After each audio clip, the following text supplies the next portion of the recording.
নমস্কার, টিন্টু স্পাইস হাউসে আপনাদের সবাইকে স্বাগত। আপনারা কেমন আছেন? আশা করি সবাই ভালো আছেন। পিৎজা তো সবাই খান, আর পিৎজার সাথে যদি একটা লাইট লো কার্ব ও হেলদি সাইড ডিশ থাকে তাহলে মন্দ হয় না। আসলে সুইডেনে পিৎজা শপগুলোতে পিৎজার সাথে একটি সুইডিশ পিৎজা স্যালাড দেওয়া হয়ে থাকে, তাও আবার ফ্রিতে।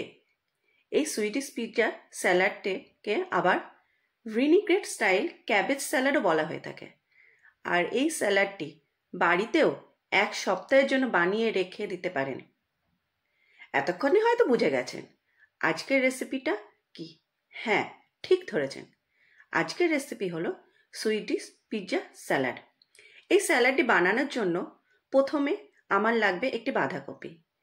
এই বাঁধাকপি 4 ভাগের 1 ভাগ নিয়ে জিরিজিরি করে কেটে নিয়েছি। একটি পাত্রে কিছুটা জল দিয়ে তাতে বাঁধাকপি কুচি দিয়ে 3 থেকে 4 মিনিটের জন্য সিদ্ধ করে নেব।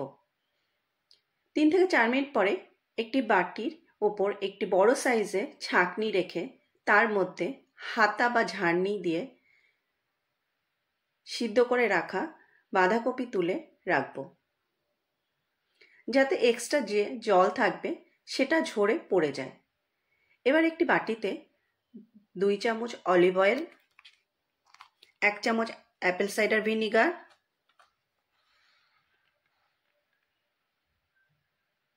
1 চামচ হোয়াইট ভিনিগার, 2 কোয়া রসুন কুচি, রসুনটি যেন একদম জিরিজিরি করে কাটা হয়, স্বাদ মতো লবণ, 1 চামচ অরিগ্যানো পাউডার, হাফ চামচ গোলমরিচ গুঁড়ো আর 1 চামচ গুঁড়ো চিনি নিয়ে একটি চামচের সাহায্যে ভালো করে উপকরণগুলো মিশিয়ে নিতে হবে। চিনি না গলে যাওয়া পর্যন্ত এই মিশ্রণটিকে মিশাতে হবে। মিশানো হয়ে গেলে সিদ্ধ করে রাখা বাঁধাকপি দিয়ে আবার ভালো করে মিশিয়ে নিলে তৈরি সুইডিশ পিৎজা স্যালাড।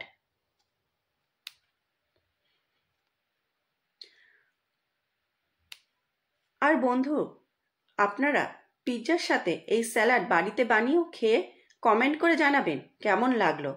আর ভিডিওটি ভালো লাগলে please subscribe to my channel, আর লাইক শেয়ার কিন্তু করতে অবশ্যই করবেন। আবার আসবো নতুন কথা নতুন দিন নিয়ে। টাটা।